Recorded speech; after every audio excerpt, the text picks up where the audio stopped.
É uma teia complexa que o Ministério Público investiga. Vamos analisá-la na próxima cerca de hora e meia, agora, na edição da noite.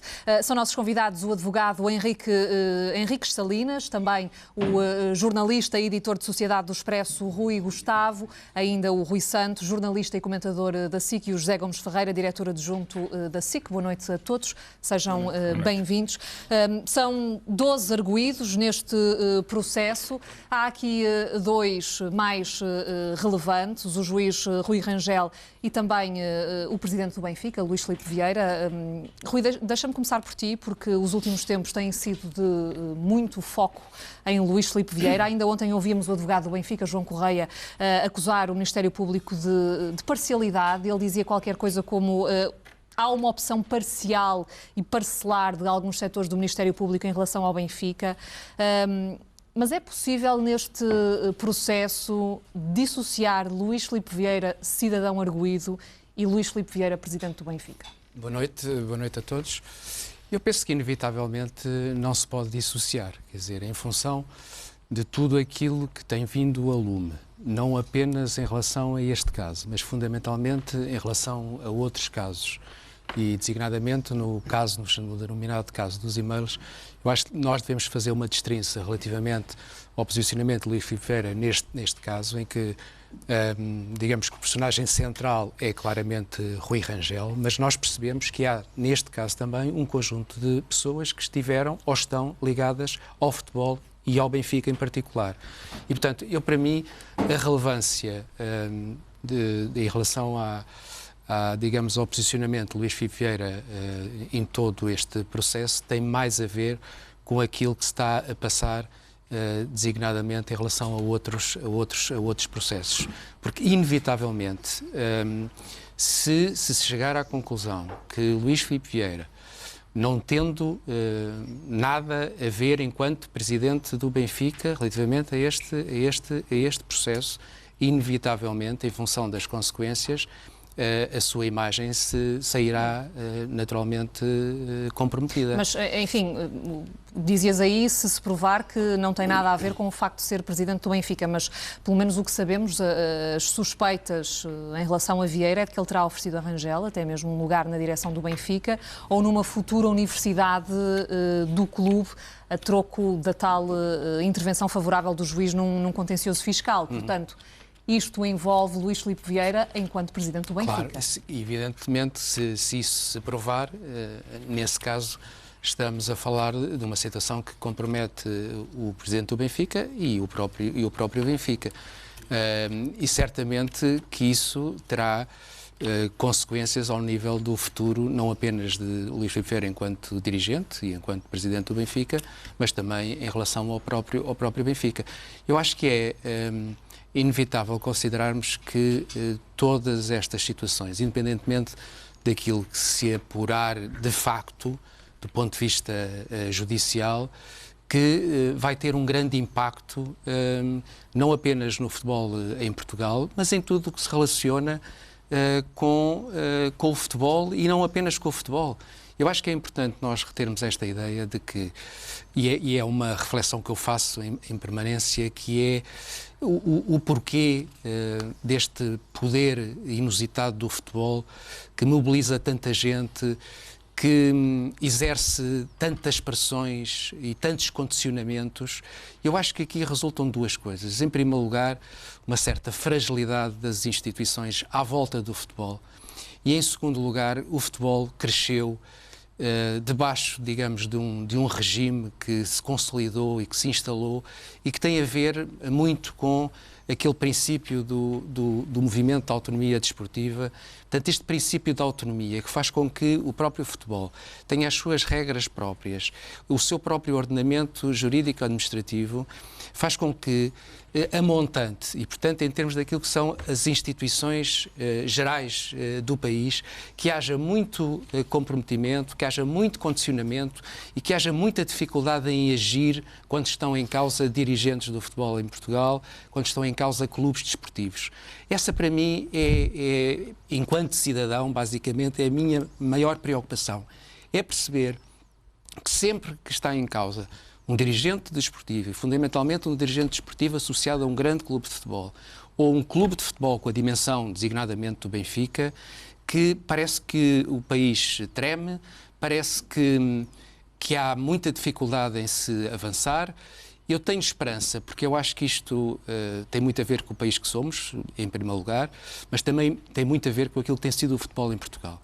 Eu tenho muita esperança, não desejo condenações, obviamente, de pessoas que possam estar e têm o seu direito de presunção de inocência, mas, evidentemente, nós estamos todos à espera que haja digamos, um ano zero de um novo regime para o futebol em Portugal, porque nós percebemos claramente que há uma grande promiscuidade, do futebol para outras áreas. Obviamente que as pessoas que chegam ao futebol, e nós percebemos, até em relação a alguns casos que são recentes, que essas pessoas acham, e eu há pouco usei uma imagem no Jornal da Noite, que é a ideia de que o presidente do Benfica pode ter achado que era o criador de uma criatura indomável. E eu acho que há esta convicção dentro do futebol, que o futebol, por ter leis próprias, que o futebol pode tudo, que o futebol manda em tudo, que o futebol é capaz de concentrar todas as atenções, todas as condescendências, todas as desculpas e todas as faltas de rigor. E, portanto, nesse sentido, eu acho que é preciso partir para um outro ciclo, mas também acho que aqui há, como eu dizia, há montante, uma responsabilidade efetiva da fragilidade de algumas instituições que muitas vezes se põem de cócoras em relação ao futebol e à força dos clubes desportivos. E já voltaremos a essa ideia, Rui, e para já, e centrando ainda aqui um pouco a nossa análise neste esquema em concreto que envolvia o juiz Rui Rangel e Luís Filipe Vieira, há outros esquemas a envolver outros arguidos, mas para já, focando aqui a nossa conversa neste esquema em concreto, José Gomes Ferreira, estamos a falar de promessas de cargos a troco de favores.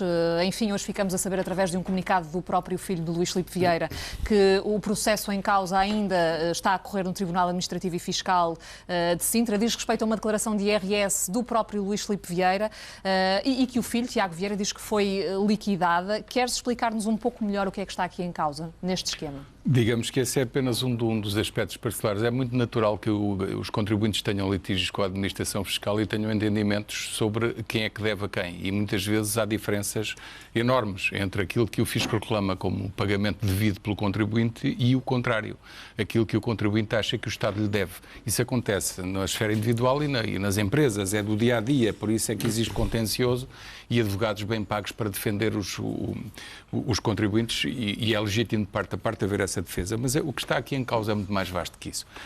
Essa questão aparece como alegada até como uma não questão que o próprio Presidente do Benfica deverá argumentar como, vejam como este caso de justiça está desfocado. Só que isto é muito mais, isto tem a ver com práticas que já eram antigas. No caso de um juiz desembargador do Tribunal da Relação, aquilo que sabemos é que já estão em causa factos praticados há mais de 10 anos e, portanto, é um somatório enorme.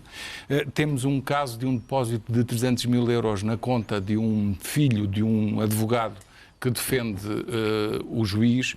Temos um conjunto de outros indícios e até de outros factos que me leva a dizer, não é só isso, essa questão é uma questão de facto que parece menor, mas o que está em precisão é muito mais, é um conjunto de provas, um conjunto de indícios e um conjunto até de factos, nomeadamente o tal depósito, que me leva a dizer o seguinte. Nós sabemos, e o Rui bem o referiu, que no mundo do futebol aparecem muitas vezes indícios de fuga ao fisco, de branqueamento e de outros fenómenos e de outras práticas menos lícitas.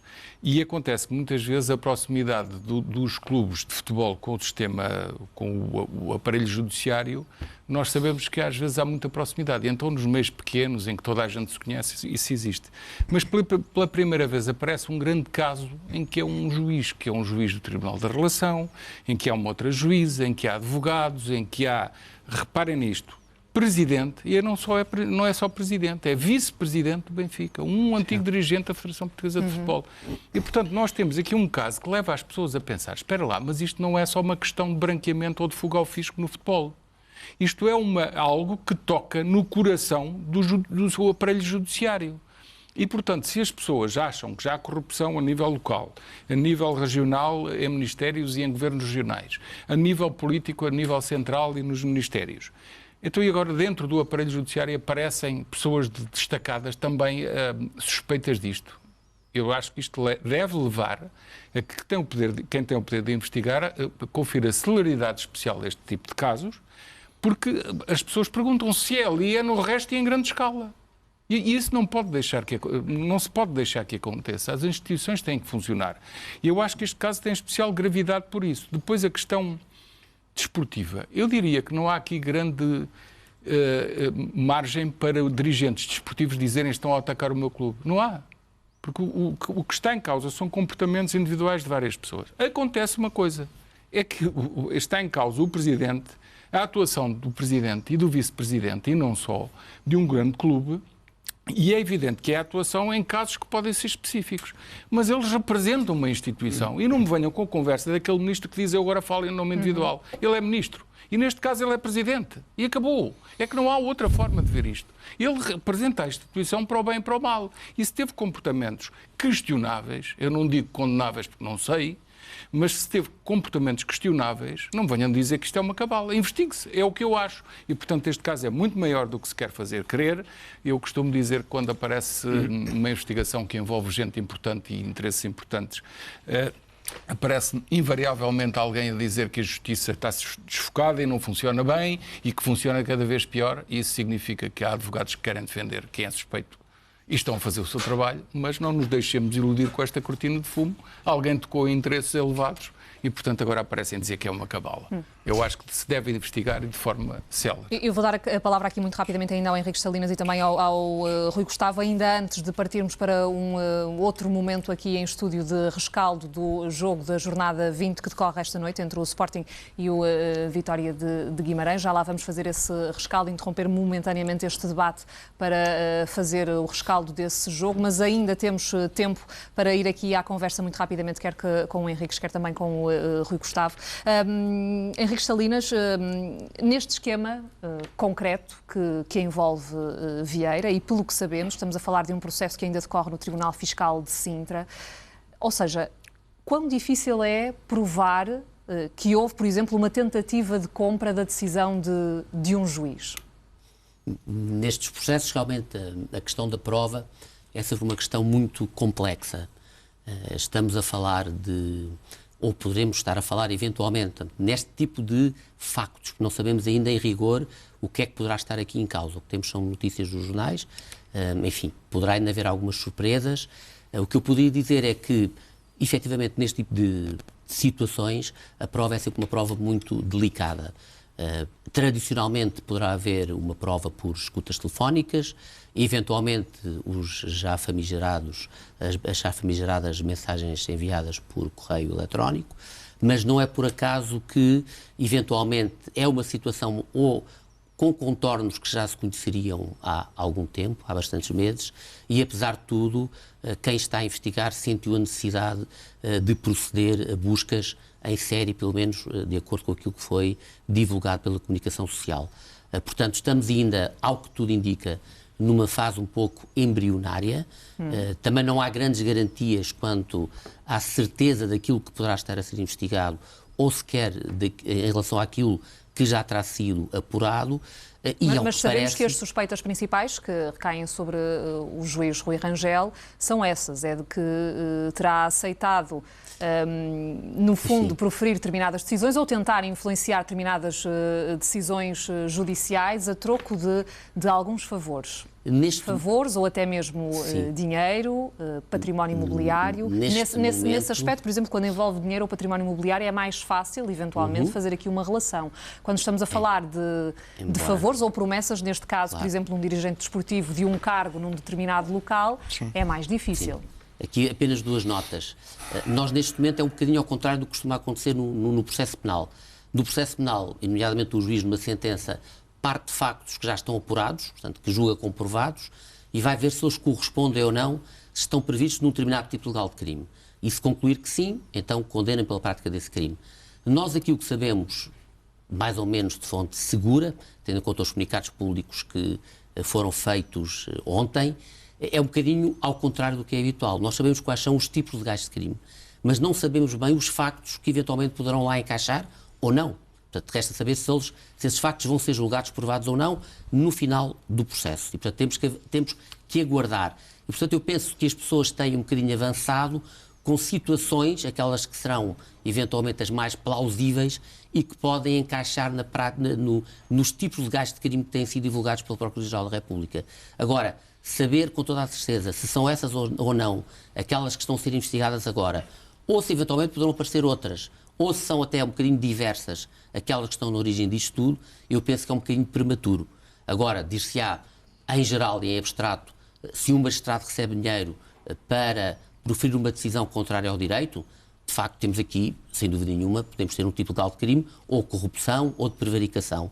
Se qualquer pessoa recebe dinheiro ou outra vantagem patrimonial para tentar obter um benefício para terceiro junto a uma entidade pública, estamos a falar de factos que estão previstos no crime no crime de tráfico de influências.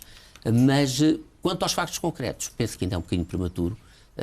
Acho que há ainda necessidade de investigar e produzir provas, só assim se podem justificar as diligências de prova que foram tomadas nos últimos dias e, enfim, temos vinculados também com o princípio da presunção de inocência e penso que é prudente aguardar um bocadinho pelos desenvolvimentos que seguirão e penso nos próximos meses, pelo menos. Rui, boa noite, bem-vindo. Nós temos estado a falar de um esquema em concreto que envolve o juiz Rui Rangel e o presidente do Benfica, mas a verdade é que há aqui muitos outros esquemas a envolver ao todo 12 arguidos. O Expresso tem estado atento também a essas informações que nos permitem montar este puzzle e já chegamos à conclusão que no centro de todos esses esquemas está de facto o juiz Rui Rangel. Sim, e eu acho que é importante agora que o processo esclareça e que no futuro se esclareça se alguma das decisões que o juiz Rui Rangel tomou foi de certa forma influenciada por promessas ou dinheiro que lhe deram, porque estará em causa a legalidade dessas mesmas decisões. Pelo que sabe até agora e pelo que foi escrito, nenhuma das decisões que está em causa aqui no processo foi tomada por ele. Há uma decisão da relação em relação a uma condenação do José Veiga e do João Pinto e que foi tomada por outro juiz, outra no âmbito do secção. processo Rota do Atlântico, do outro processo.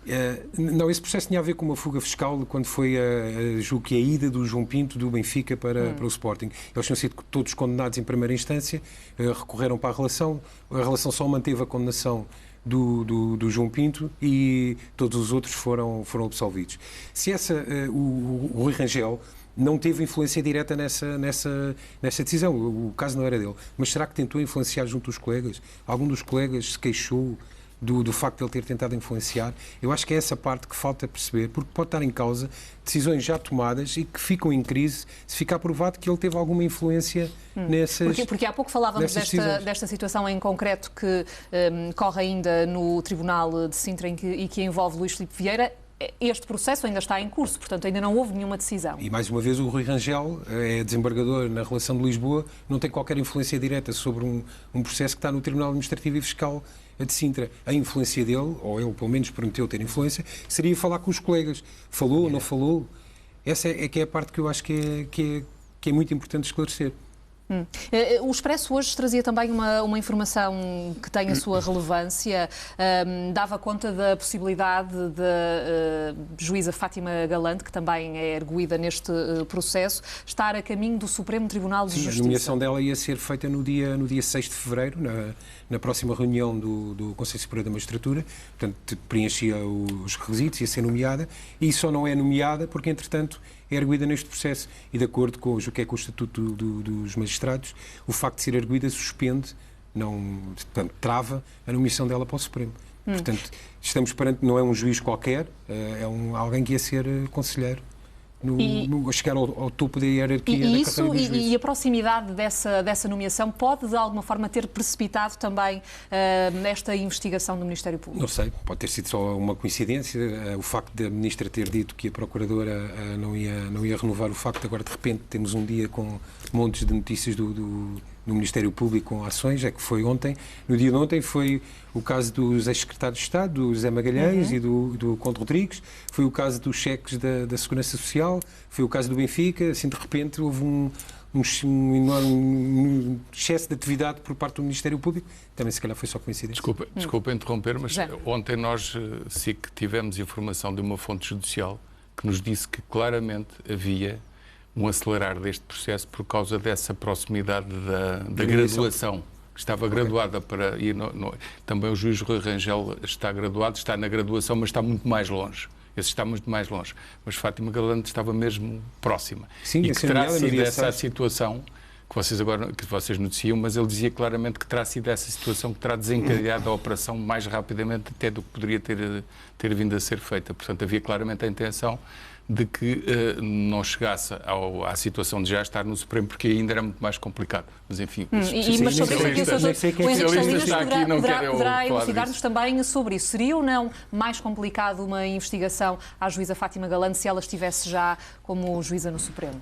Então, em si a investigação não seria mais complicada, seria até da competência do próprio Supremo Tribunal de Justiça, porque é o Supremo Tribunal de Justiça que é competente para investigar quer juízes da relação, quer juízes do próprio Supremo Tribunal de Justiça. Agora, isso é uma questão de cada um também concluir por si as consequências que traria o facto de estar a ser investigado um próprio juiz do Supremo Tribunal de Justiça.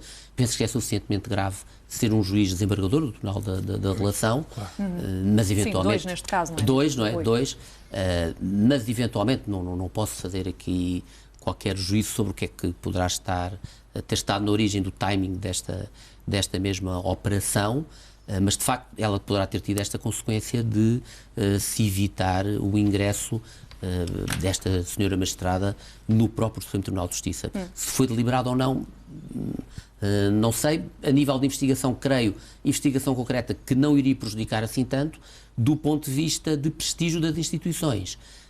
Admito que pudesse ser um pouco diferente.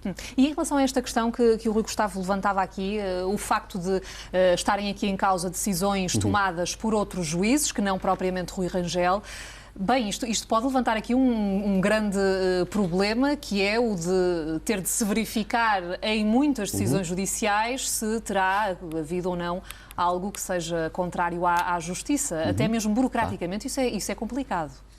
Sim, por isso é que eu dizia há pouco que, em minha opinião, estamos ainda numa fase muito embrionária das investigações.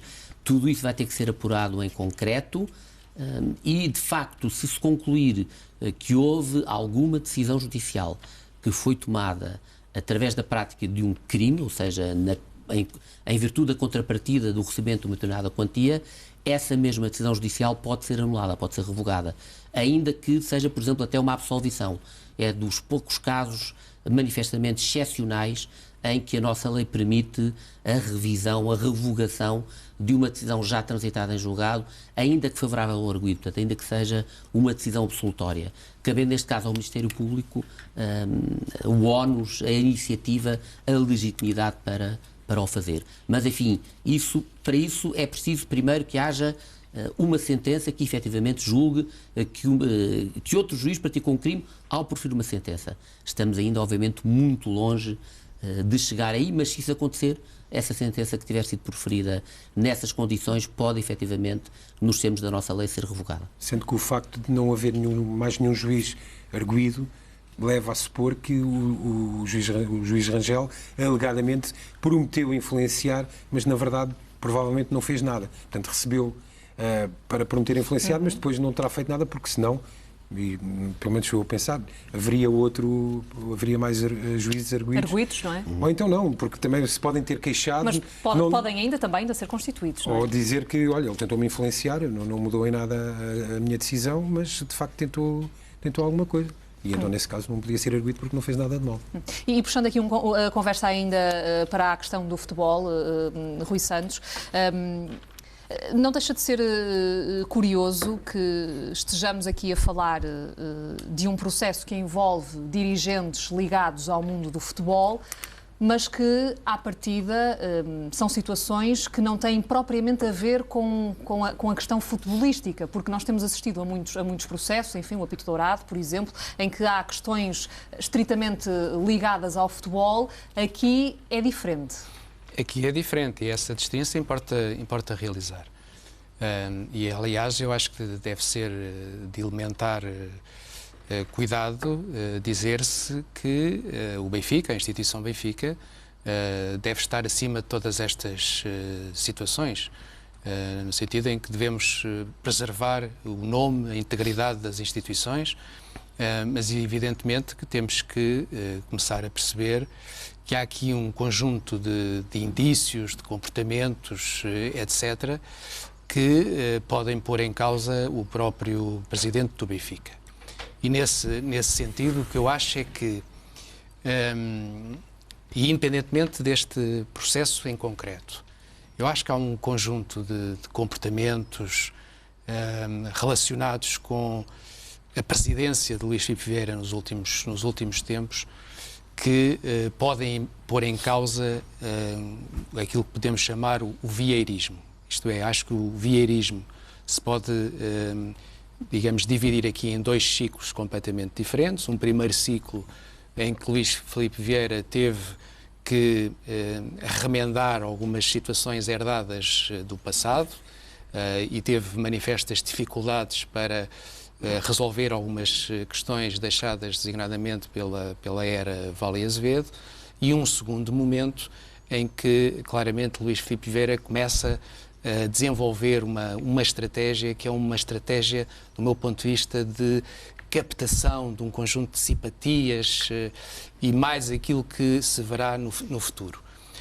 E nesse sentido, eu acho que se Luís Filipe Vieira se deixou apanhar nesta curva, digamos assim, acaba por comprometer aquilo que foi um trabalho que eu considero muito importante para a instituição Benfica. E, portanto, eu acho que isso deve ficar à partida salvaguardado. Uma coisa é, digamos, a análise daquilo que tem sido a presidência do Benfica sob a liderança de Luís Filipe Vieira.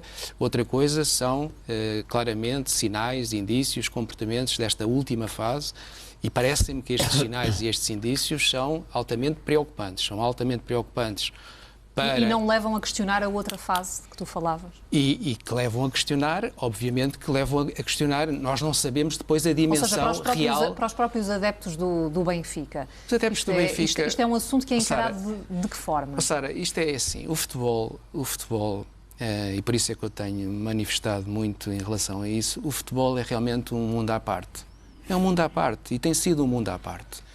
E eu falava há bocadinho uma ordem distinta do ponto de vista jurídico-administrativa, porque, na verdade, o futebol desenvolveu-se, a sua indústria desenvolveu-se debaixo de regras específicas e de um poder que é um poder inusitado, um poder excessivo em muitas circunstâncias, que merece, digamos, o beneplácito e a condescendência de outros poderes que deveriam ser poderes superiores, digamos, àquilo que é a organização de futebol. E é isso que eu não vejo, particularmente num país chamado Portugal. E é isso, para mim, é preocupante.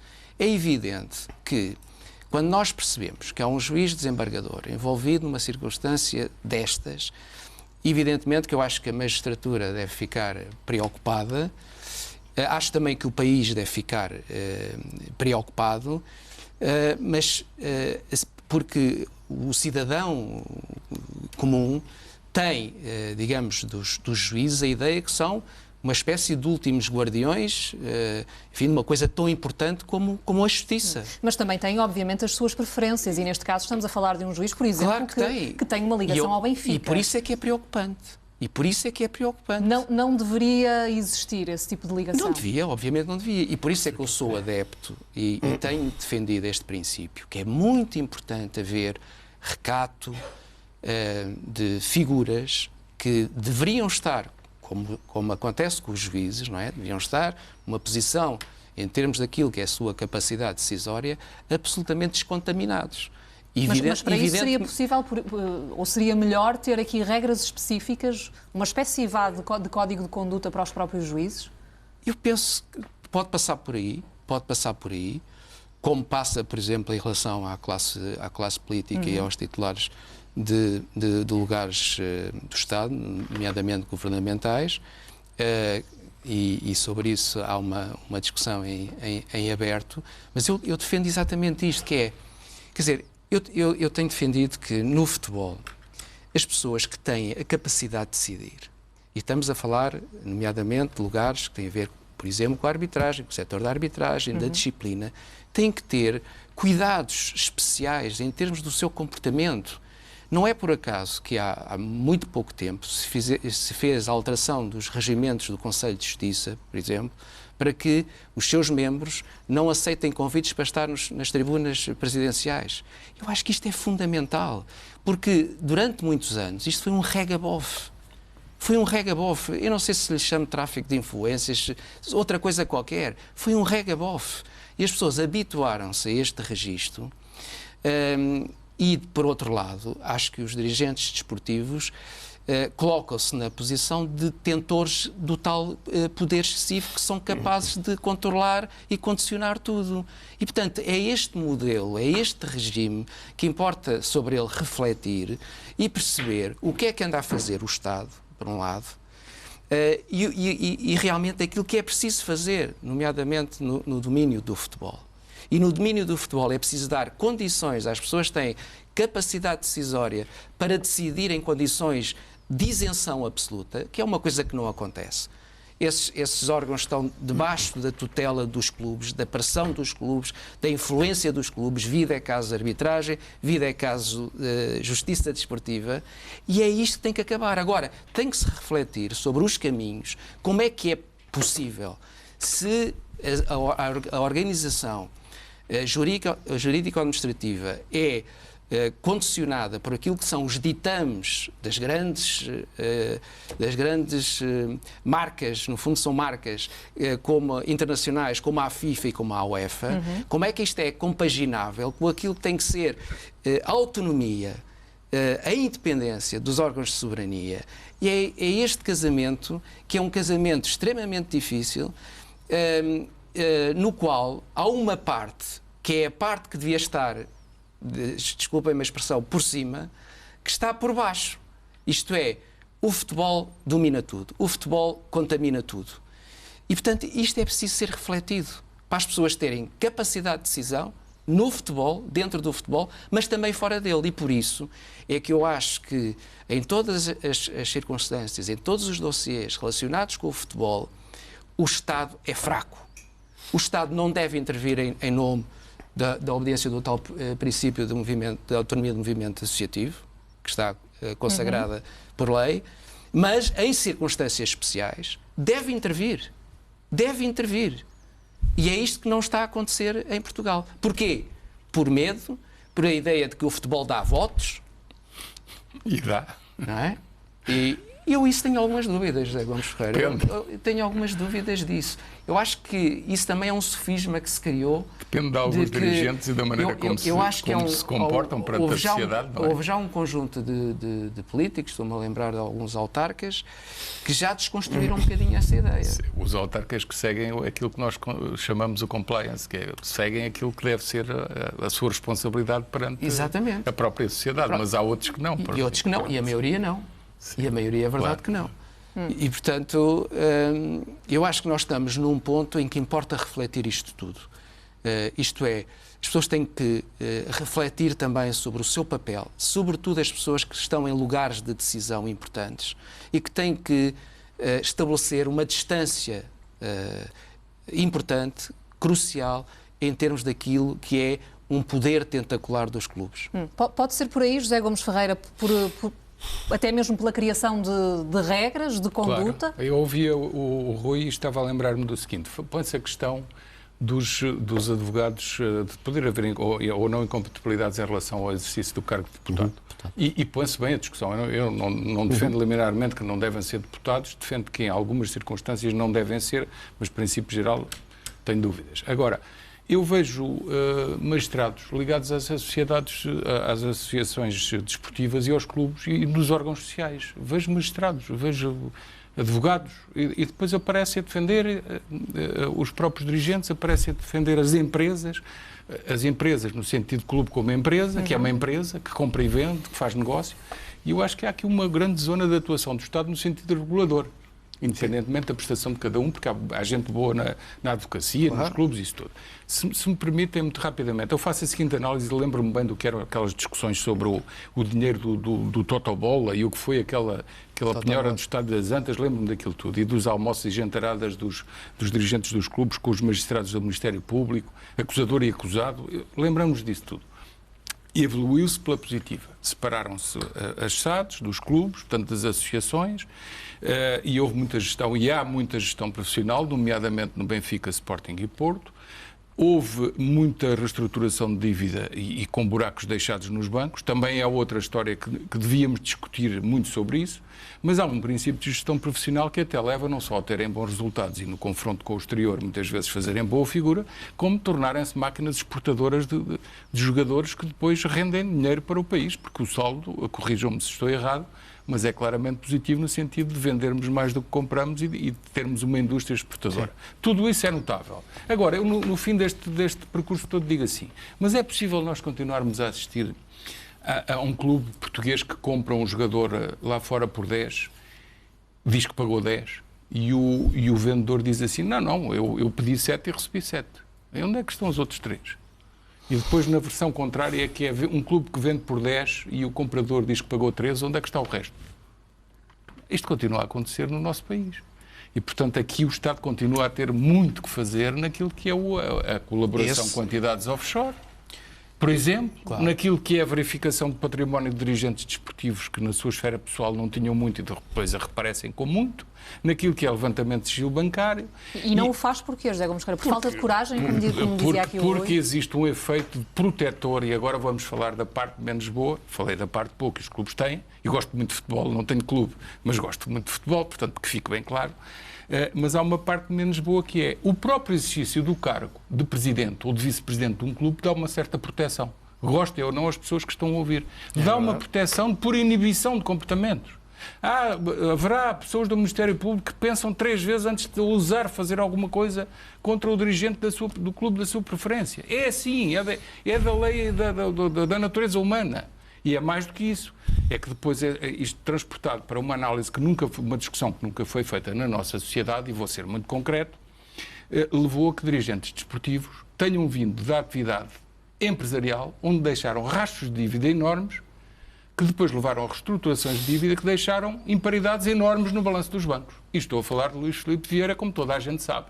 E essa discussão nunca foi feita. Mas essa até é mais grave. A discussão nem é só em relação a Luís Filipe Vieira.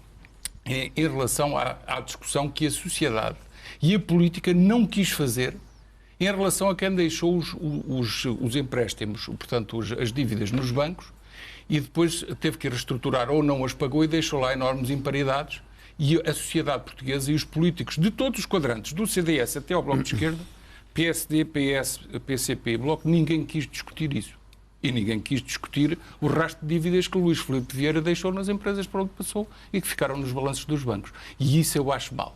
E aquela ideia de que quando se ascende a dirigente de um grande clube, que depois os problemas que possam haver nessa área e noutras não são tão escrutinados, e isso é verdade. E é pena. E só uma coisa, isto é interessante. E não tenho nada contra o Luís Filipe Vieira, acho que fez um excelente trabalho no Benfica, na parte da gestão desportiva e financeira também. E estamos a falar em termos de caracterização de uma situação, isto é rigorosamente assim, e tem aqui outra particularidade que me parece muito gravosa, que é quando alguma coisa acontece em redor dos clubes, dos chamados clubes grandes, dos clubes, enfim, com maiores massas associativas, e quando alguma coisa, enfim, não se ajusta àquilo que são os interesses desse clube, o que é que eles fazem? Os dirigentes, muitas vezes não são os presidentes, mas são os porta-vozes desses presidentes, ameaçam com chantagens, com a mobilização dos adeptos, o apelo à mobilização dos adeptos, e têm as claques, que são os seus pequenos exércitos e que são, digamos, os seus escudos protetores. E é também aqui, e digamos que a questão é atual, que o Estado e os organismos tutelados pelo Estado não agem. Não agem. Temos um caso, neste momento atual, em que há uma total inação. E esta é a realidade. E esta é a realidade que ninguém quer discutir, que ninguém quer olhar para ela e que ninguém quer desconstruir. E aqui é que o Estado é frágil. É frágil e, perdoe-se uma expressão, é cobarde. Porque deixa desenvolver este tipo de poder, porque, e há uma coisa que a mim é particularmente sensível, porque nós depois temos dentro dos clubes uns pequenos, perdoe-se uma expressão outra vez, uns pequenos valentões que se escondem atrás da força desses clubes e das massas adeptas, que as massas adeptas querem ver o seu clube vencer. Portanto, isto é tudo muito interessante, mas depois as pessoas querem ver o seu clube, ir ao estádio ver o seu clube e ver o seu clube ganhar.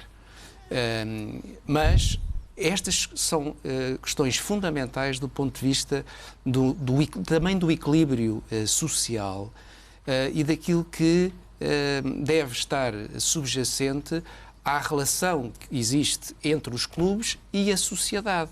Os clubes, há aqui uma vertente do ponto de vista social que é preciso desenvolver, incrementar, fomentar, e tem que ser alguém a fomentar. Se não forem as pessoas, os próprios protagonistas dentro dos clubes a fazer, digamos, o fomento dessas práticas positivas, alguém tem que o fazer.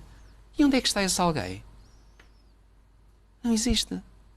Portanto, nós estamos nisto. Nós estamos nesta ditadura dentro da democracia.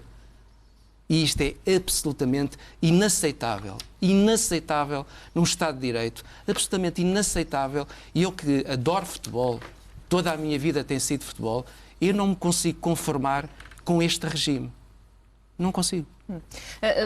Rui, há pouco falavas aí dessa espécie de mundo à parte que existe no futebol, em que quem está à frente dos clubes de futebol parece que tem a ideia de que pode tudo e que tudo é possível.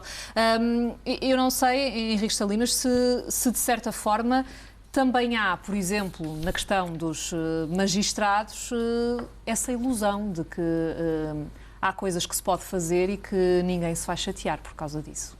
Dentro da magistratura, bom, eu penso que eventualmente não, mas eu diria que, em primeiro lugar, quando nós falamos em pessoas que têm algumas posições particulares na nossa sociedade, quer sejam dirigentes esportivos, quer sejam políticos, e ainda há pouco ouvimos a doutora Paula Teixeira da Cruz aqui dizer, efetivamente, hoje em dia já ninguém pode dizer que há uma justiça para uns e para os mais ricos ou socialmente mais poderosos e outra para os mais pobres ou mais fracos e mais desprotegidos. Acho que os últimos acontecimentos demonstram, efetivamente, que já não é assim. Agora, o que há aqui é certas particularidades. Por exemplo, não sou assim tão pessimista como o Rui Santos em relação ao que pode acontecer dentro do dirigismo desportivo. O que é que acontece? O Ministério Público só pode atuar quando alguém chegar ao pé do Ministério Público e disser, olha, eu tenho conhecimento aqui de factos que eventualmente podem introduzir a prática de um crime. Os meios de investigação do Ministério Público são, por natureza, limitados. Quer dizer, o Ministério Público sabe aquilo que lhe dizem, a polícia sabe aquilo que lhe é dito.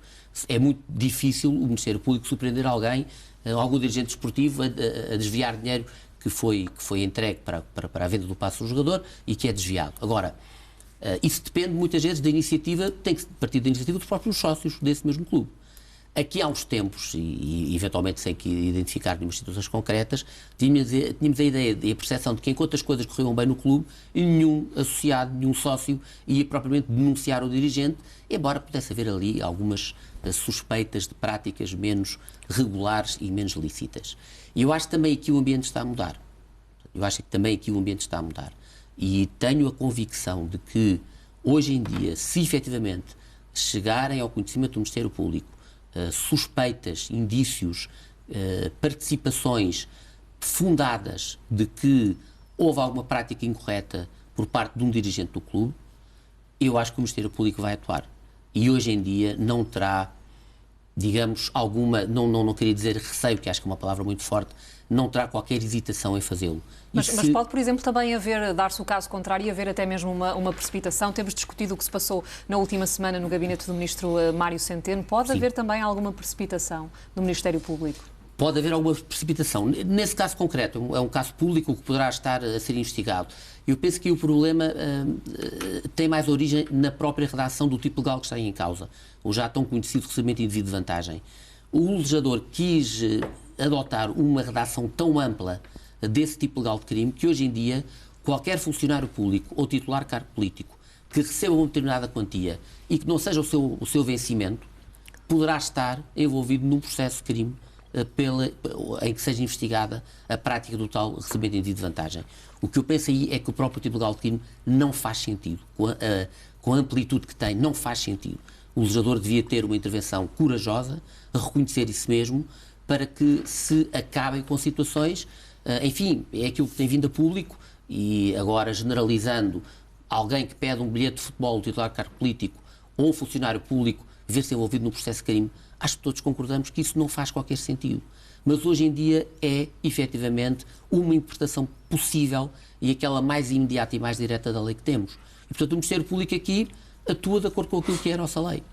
É uma das situações em que eu acho que a lei é que não está bem. Agora, só uma última nota em relação aos magistrados e aos juízes. São a única profissão que eu conheço que está absolutamente proibida de desempenhar qualquer função remunerada que não seja a atividade jurisdicional. Podemos efetivamente questionar, isso tem sido questionado, se fará sentido, por exemplo, uma participação tão ativa como acontecia aqui há uns anos atrás de parte de senhores magistrados judiciais nos órgãos da justiça desportiva. Porquê? Porque o juiz é um ser humano como outro qualquer e, portanto, muitas vezes as suas paixões clubísticas vão ter aí também um papel importante e vão eventualmente levar a que o senhor magistrado possa tomar atitudes que não sejam muito consentâneas com aquilo que nós idealizamos como o papel de um juiz, eventualmente o juiz... Pode sempre fazê-lo de qualquer maneira, não é? Mesmo não tendo essa ligação tão evidente. Sim, pode sempre fazê-lo e, de facto... Porque o Rui há pouco dizia, não é? Quer dizer, estamos a falar de seres humanos que também têm, obviamente, as suas paixões. As suas paixões e que também gostam de exercer alguma função fora do tribunal e também, eu admito, para a justiça desportiva possa ter sido uma participação de maior relevância, porque, apesar de tudo, o juiz tem uma posição, está habituado a ter uma posição de imparcialidade maior do que um jurista ou do que um advogado. Ou seja, também podemos ver por esse ponto de vista mais positivo, não é? Mais positivo, exatamente, do contributo. Do magistrado. Enfim, houve algumas situações que levantaram algumas suspeitas, cabe, efetivamente, depois ao Conselho Assessor da Magistratura definir essas mesmas regras. Agora, a previsão do juiz é extremamente limitada no que respeita àquilo que os juízes podem, às funções que podem efetivamente exercer e que têm que ser, em qualquer caso, nunca remuneradas. E, portanto, até agora, eu penso que as coisas, em relação aos senhores magistrados judiciais, não tinham levantado qualquer problema, mas, enfim, mais uma vez, os juízes são seres humanos como outros quaisquer. Há, hoje em dia, um número muito significativo de juízes a exercer as suas profissões e, portanto, não há aqui qualquer garantia de que não possa haver um problema, e eventualmente até do foro criminal, como em relação a qualquer outra profissão, médicos, jornalistas, advogados, também não possa surgir em relação ao juiz. Portanto, são coisas da vida, somos todos seres humanos, todos somos suscetíveis de errar em determinadas circunstâncias da vida. Não quer dizer que tenha sido isso que aconteceu, efetivamente, neste caso. Vamos ver, estamos numa fase muito embrionária do processo, mas, enfim, todos somos iguais perante a lei e não pode haver uma justiça para uns e uma justiça para outros. A justiça tem que ser igual para todos e temos que assumir também com alguma naturalidade estas mesmas situações que estamos a viver nos últimos tempos. Mas, Rui Gustavo, faz sentido, pelo menos, lançar esta questão para o debate, se devem ou não os magistrados, enfim, serem obrigados a obedecer aqui determinadas regras, nomeadamente uma proibição de não estarem ligados a movimentos associativos, desportivos. Faria sentido, ou faz pelo menos sentido, fazer esse debate? Penso que o Conselho Superior da Magistratura já fez uma recomendação aos juízes no sentido de não se meterem em conselhos de arbitragem, conselhos de justiça, afastarem-se disso o mais possível. Portanto, já perceberam, há uma percepção por parte dos juízes que o futebol é sempre ligado à polémica. Qualquer decisão que um juiz tome, imagina, um juiz é sócio do Porto, toma uma decisão desfavorável em relação a um jogador do Porto, é porque é do Porto e quis mostrar que é mais sério e então foi mais duro do que seria se fosse de outro clube qualquer. Portanto, aqui é uma questão de bom senso. Eu tenho clube, não me impede, sou sócio do meu clube, não me impede de escrever coisas favoráveis ou desfavoráveis contra esse clube, e acho que é uma questão de bom senso e de honestidade por parte das pessoas. Mas tem sido suficiente a vigilância que o Conselho Superior de Magistratura tem feito? Eu penso que sim, eles são até bastante restritivos em relação àquilo que os magistrados podem fazer. Eu não sei em concreto, julgo que não há uma proibição de serem sócios do clube, não tenho a certeza, o doutor ajudar-me-á, se estão proibidos ou não de serem, sei lá, de dirigentes de um clube ou de pertencer. Eu lembro do juiz Adriano Afonso, que foi durante muitos anos presidente da Assembleia Geral.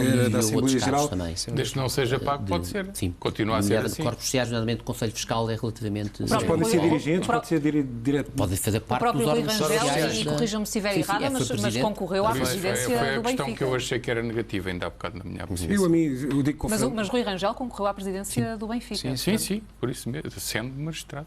Portanto, eu acho que não faz muito, na minha cabeça não faz muito sentido restringir os magistrados a estes cargos, não são menos que ninguém, é tudo uma questão também de bom senso.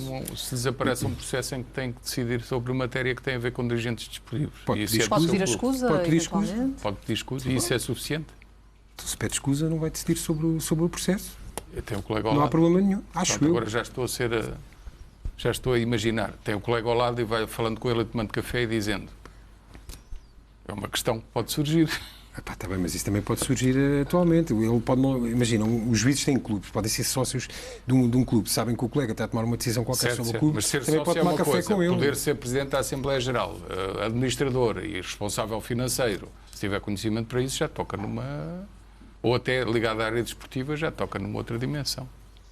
Sim, aí já haveria... Por isso é que acho que discutir essas eventuais incompatibilidades nessa área podia ser útil. Pelo menos criava aqui a tal regra de que falávamos há pouco, claro. que é necessária, não é? Pelo menos é o que sai daqui desta conversa que temos estado a ter, é que é necessário eventualmente haver aí também esse tipo de regras. Eu diria que devia existir regras, e sim, era para... na questão dos convites para as bancadas presidenciais, esse tipo de questões, acho que sim, que aí era muito mais relevante. Não faz sentido que pessoas do Conselho de Justiça recebam convites dos clubes para ir para a bancada presidencial. Claro, isso sim. Agora, em relação aos cargos, a mim, estou a falar por mim, não me faz confusão por ela. Acho que é uma questão também de consciência da pessoa e não há um ónus de desconfiança em relação a uma pessoa só porque é de um clube ou porque é dirigente.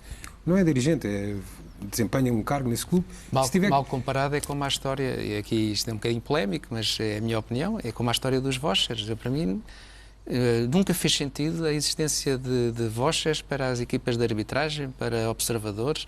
Porquê? Mas por carga d'água. Mas também já há uma regra em relação a isso, em relação ao definiu-se agora um limite relativamente àquilo que é designado como cortesia, prendas de cortesia, mas é melhor estar enquadrado, não é? Estar enquadrado e saber quais são os limites. Mas eu nem isso acho que... Mas porquê? Por carga d'água? Quer dizer, porque é que os árbitros devem ser favorecidos em termos de alguma prenda de cortesia? Não, eu não vejo... É a mesma coisa, quer dizer, quando os capitães de equipa, no início do jogo, trocam galhardetes, isso está bem, chega. Mais do que isso, parece-me que é absolutamente excessivo e pressupõe qualquer coisa... que muita gente não atinge e que entende que isso se enquadra dentro daquilo que é simpatia normal, a cordialidade, mas não acontece com mais ninguém a não ser com os árbitros, com os observadores e com os delegados. Isso é que é interessante. Porquê? Porque será? Os políticos também teve que haver um código de conduta do governo por causa das ofertas. Nós no Expresso também temos um código sobre aquilo que podemos receber. E agora Mas já estava em vigor o código de conduta do governo quando Mário Centeno foi para a bancada presidencial do Benfica. É verdade. E ele alega que cumpriu os propósitos. Eu ouso dizer que por mais códigos e por mais incompatibilidades que sejam declaradas, Isto voltamos aos clássicos, à antiguidade clássica. A noção da ética de cada um determina se depois há problema ou não. E não é comprada por um presunto Sim, ou algo do género. sim, claro. Na hora da verdade, quem decide ultrapassar todas as fronteiras da ética, pode haver muitos códigos, porque pode até mais tarde ser descoberto, mas o mal já está. E honra seja feita ao Ministério Público, ainda há pouco estava a ouvir-vos falar, mas nos últimos tempos, pelo menos em relação aos clubes, tem demonstrado alguma coragem. O Pinta Costa foi julgado no processo de segurança ilegal, que eu me lembro, houve 3 ou 4 buscas no Estádio da Luz nos últimos 4 anos, houve processo de droga, houve de um não, as coisas agora o nome do senhor, mas era dirigente. As coisas têm evoluído nesse sentido. Agora é este. Carvalho e as questões relacionadas com vendas e desacertos de verbas, isso também foi referido recentemente. Eu lembro quando o Vale Azevedo foi preso, ele foi preso quando deixou de ser presidente do Benfica. Enquanto foi presidente do Benfica, os factos já existiam e ninguém o prendeu, ninguém lhe tocou. É por isso que falávamos aqui de uma certa proteção que resulta de uma auto-inibição. No fundo, não é nada de aquela questão dos magistrados e o Ministério Público pensar 2 vezes antes de ir a determinadas pessoas. Mas eu diria que essa acaba por funcionar. Eu acho que agora talvez só pense uma vez. Está a mudar um bocadinho. Eu acho que sim. Eu acho que é capaz de mudar um bocadinho. E este caso é exemplo disso. Este caso e outros que estão a ser investigados, como nós publicámos a semana passada, o Ministério Público e a PJ estão a investigar alegações contra o Benfica que passam por compra de resultados. Algo que também seria inimaginável aqui há alguns anos poder estar a ser investigado. Está a ser investigado. O contraponto disso é fazer-se uma busca. Eu aí acho que, sinceramente, alguém perdeu as referências. Fazer-se uma busca no gabinete do Mário Centeno, que é Ministro das Finanças de Portugal e que também é Presidente do Eurogrupo, quando a magistrada que decidiu aquilo, primeiro não deu conta acima. Isto é uma informação que nós temos, é que não deu conta acima. Decidiu ela e avançou. E depois o que acontece é que não foi investigar a decisão ou os gabinetes de alguém que na Câmara Municipal decidiu, não foi investigar o próprio empresário e a maneira como pediu, e começou por cima, dá a ideia que quis que aquilo fosse conhecido publicamente por toda a gente. Por isso é que eu há pouco perguntava se não pode dar aqui abrir a possibilidade de precipitações também do próprio Ministério Neste caso Público. de Mário Centeno, disse, e eu repito, acho que, sinceramente, uma investigação que começa com aquele, em bom português, estardalhaço que é conhecer-se publicamente, que foram ao gabinete do Ministro. Mas por acaso não investigaram o computador. A PGR depois veio esclarecer que não foi ao gabinete dele, foi ao Ministério. Não foram ao computador dele e à sala onde o Ministro está, mas foram ao gabinete, ao chefe de gabinete e aos computadores do chefe de gabinete e de outras pessoas. De apoio, digamos assim. Mas apanharam, certamente, mails do Ministro para o chefe de gabinete a dizer muita coisa sobre inúmeras matérias que não têm a ver com uma ida ao futebol. Portanto, eu acho isto gravíssimo, complicadíssimo. Caso que eu achei sempre muito estranho, estarão certamente lembrados, quando foi o assalto à sede da Federação, dos computadores que foram roubados, que era o presidente da própria Federação e outros elementos, e desse caso não resultou desapareceu nada.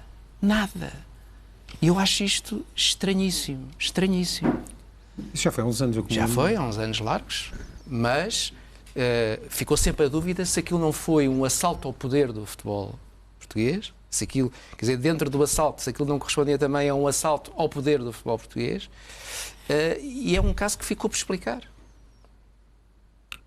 E que se calhar podia explicar muita coisa. É verdade. Os meandros do futebol, com a justiça, com os negócios, há ainda muitas questões a debater a propósito destes assuntos. Meus senhores, obrigada a todos pela presença neste debate da edição da noite. Aguardamos ainda mais informações sobre esta Operação Lex. Eu recordo que os 5 detidos nesta operação têm estado nesta noite no Supremo Tribunal de Justiça. Já arrancaram os inquéritos a estes 5 detidos. Vamos saber mais novidades já a seguir no Jornal da Meia-Noite. Fica por aqui a edição da noite. Boa noite, até amanhã.